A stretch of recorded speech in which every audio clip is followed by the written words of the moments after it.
having courage and being bold for Jesus can take many different forms. And I think sometimes we pigeonhole it and say being bold for Jesus is just standing up and preaching, or standing up and shouting against injustice.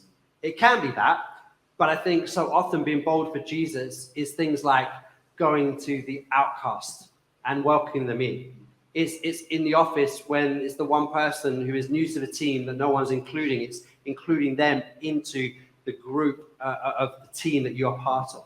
I think being bold for Jesus is so many more things than speaking out and proclaiming the gospel. And it is that, don't get me wrong, but I think we sometimes pigeonhole that to the exclusion of many different other ways that Jesus can be challenging us to be bold for him.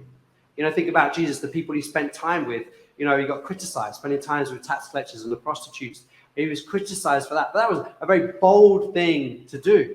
Sometimes we'll get criticized because of the people we spend time with, or we'll get criticized because we show hospitality and bring people into our home that are seen as undesirable, or we'll be criticized because we're bold with the way we use our finances. We're generous in the way we use our finances. So I think being bold for Jesus can take many different forms.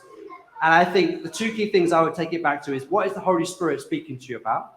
What is the Holy Spirit prompting you about to do and be bold in what areas?